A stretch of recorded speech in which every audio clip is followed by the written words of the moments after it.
I got boxes, and I got beer. Let's do this.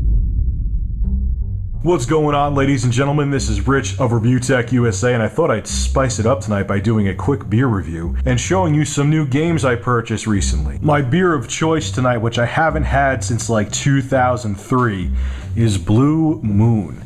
This is a very smooth beer. It is actually a Belgian wheat, and I have not had this in a long time, but I do remember liking it a lot. But first, we're going to take a tour around the bottle. Have some nice winter scenery up in front here. Has a nice orange glow to the actual alcohol itself. It's a very brownish, orangish color. And let's see what it says up top here. I don't know if you could read it, but a refreshing, unfiltered wheat ale brewed and spiced in the Belgian tradition. Flip it around to the other side here. For uniquely complex taste and uncommonly smooth finish. I don't know if it's supposed to make me thirsty or arouse me, but it's doing both. Alright, let's take a gander at the wonder known as Blue Moon. And now on to my favorite part, drinking it. It's a twist off. It's not, you don't need a bottle opener for it. And let me get a mug for this, actually.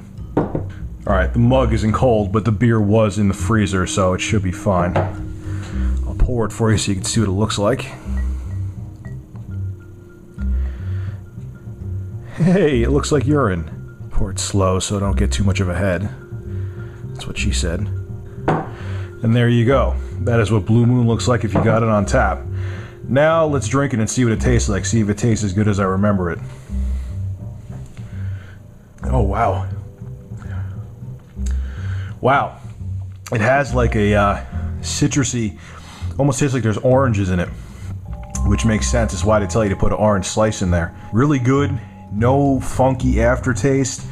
It's very smooth. You wouldn't think of it as a beer type of drink. You would think of it almost as like a alcoholic soft drink. I don't know, man. Let me guzzle the rest of this and give you my final opinion on it. Yeah, that's sexy. Wow. Awesome. No aftertaste. Really easy to drink. Get yourself some Blue Moon and you will have some good times. Alright, now on to some video games. Okay, so just recently it was my birthday, and with my birthday I got gift cards and gift certificates, and with those gift cards and gift certificates, I got these. Well, most of them anyway. I got me some games, and I'll show you what I got. And we'll start off with these two. Everyone has been complaining they want their God of War reviews. I promise God of War reviews, and you're gonna get God of War reviews. I'll tell you the story behind it real quick. I actually finished all three of these games a long time ago, recorded them with my Hauppauge, and accidentally erased the folders with all the game footage in it. Yeah, that's why you didn't get the reviews. So I was debating about, I'm like, oh man, I gotta play through them again. Do I really want to do that? Do I really want to rebuy the games?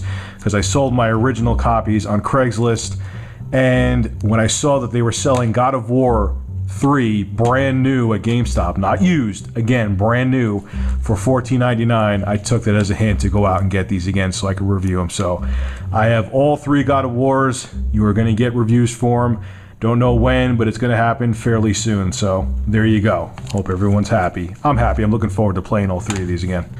Killzone 3, I got this from half.com. This was not new. It might as well be new though. This was not touched, I can tell you that right now. The disc is mint.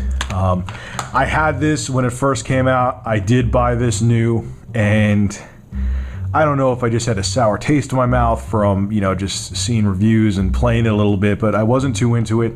But I want to give it another chance. I got it for 29 bucks. I really can't complain. So, mint copy, $29. Looking forward to getting into Killzone 3 again. And I will give you a review on this too. All these games I'm going to give you a review on. But I'm looking forward to playing this again, giving it a second chance, because I did enjoy some of it. It just wasn't as great as I thought it was going to be, because I really enjoyed Killzone 2. So, looking forward to digging into this game again. Now, everyone I know, whether in the E-world or the real world, has complained to me and said, Rich, you have a PlayStation 3. Why have you never tried this game? So when I realized I had a credit at GameStop, I said, all right, fine. I'm gonna pick up Metal Gear Solid 4. I hear a lot of good things about it. I was never a big Metal Gear Solid fan. I did enjoy the games, but I wasn't diehard about them. But I hear this has a lot more action than the other games, and I hear it's like a staple of the PlayStation 3. So finally, I'm going to play Metal Gear Solid 4. 3 years late, I know, but hey, better late than never. Now this one just made me think of something. Condemned 2. Now, I said I buy used games. I made a video defending the used game market, but I will say one thing that I agree with Humpmaster Flex and everyone else on. I don't buy new games used. Like if a game came out 2 weeks ago, I buy it new, but games that are out of print, like Condemned 2, Bloodshot, and older games, I do buy used. I also consider it a snub to the developer if you go out and buy a brand new game that's originally $60 for $55. Honestly, if you're in a financial position that $5 is going to make or break you, I'm not saying this in a cruel way, I'm being honest, you shouldn't be buying the game anyway. Used games like this that are very old, that you can't buy new anymore, so you can experience games that you wouldn't have bought new anyway, I agree with. But new games, buy them new. What is saving $4 or $5 going to do for you? Anyway, this is Condemned 2 Bloodshot. I was a big fan of the original Condemned. I really liked this game too. I never finished it. I just never had the time when it first came out. When I saw it was dirt cheap, I got this for like $9 or $10, maybe even cheaper. I had to get it. I'm a big fan of the Condemned series, and I'm looking forward to getting into this again. Great first-person melee combat. Really enjoy this series. Looking forward to putting this in my Xbox again. I strongly recommend you try this out too. And yeah, one of the gift cards I got for my birthday was from GameStop, and ironically they just had a sale on this game, $39.99 brand new for all three versions, whether you got the PlayStation 3, Xbox 360, or PC. Duke Nukem Forever. It's funny, I wasn't even going to think twice about getting this game unless I got a review copy, but I saw Lazy Game Review's review of this, and he really liked it, and I trust that guy. Everything I purchased with his recommendations have been really good. I'll have his channel in the description. He's a pretty big channel. You probably already know about him, but if you don't, go sub to him. He does awesome reviews, and he's very objective. He doesn't let major game review sites influence him, so I'm going to give this a shot. I'm going to review it, and I'll give you my honest opinion if I think it is as bad as everyone says it is. I have a feeling it's not, but we'll see. Duke Nukem Forever. Now, this one I got with... I had some PayPal money. It was only like $28, and Newegg was selling this brand new for $28. I know you could get it cheaper, so I used my PayPal credit to get Call of Duty World at War. I have this for the PC, and usually I prefer Call of Duty games on the PC. I like Call of Duty 4, Modern Warfare, and I like Black Ops better on the PC, but this one, I don't know why. I can't even give you a logical reason. I like playing this better on the consoles. I don't know why I like playing Call of Duty World at War better on the consoles, but I will give you a review of this too. I'm looking forward to playing this one again. And I really like this Call of Duty a lot. Honestly, I think it may be my favorite Call of Duty. But I have to pop it in my Xbox and see if it's as fun as I remember it on the Xbox, or maybe I'm just going crazy. Next up, I got Fear Files and Fear for the Xbox 360. This is just the original Fear for the Xbox 360. It's a port of the PC. If you have both a PlayStation 3 and Xbox 360 and don't own a PC, get it for the 360 because it's the superior version. And this did not come out for the PlayStation 3, unfortunately. This is Fear Files, which is Extraction Point and Persuasive Mandate. I think I said that right. These are the two expansions that came out for the PC, and they came out for the Xbox 360 too. I know I said a long time ago I was going to review these, but I just got caught up with work and other things. But I finally, 2 or 3 days ago, finished the original Fear on the Xbox 360. So I'm going to have a talk and play up sometime this week. I'm not sure when, but it will definitely be this week. I have all the footage. The game is complete.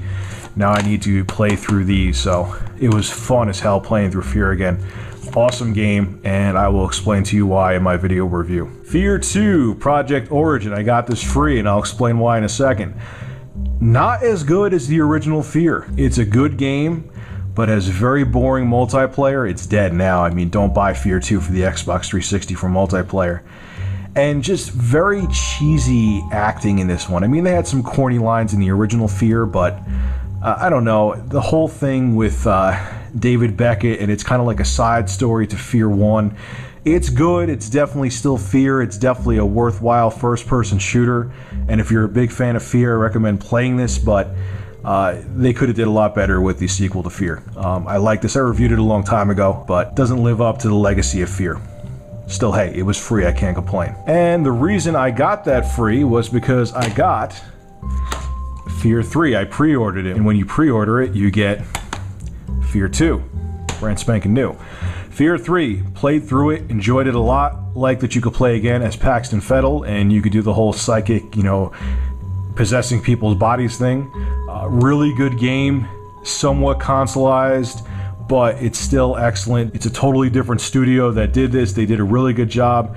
Story wasn't fantastic, was better than Fear 2's, but really good follow-up to Fear 2. It was definitely better than Fear 2.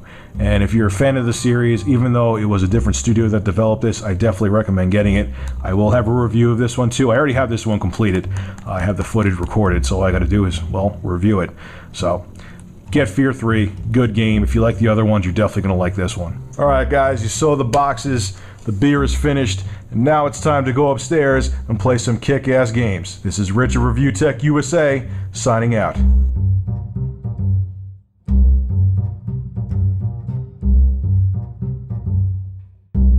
Start off from the top here. Yes, everyone's been complaining and bitching. They want their God of War reviews, and yeah, f me.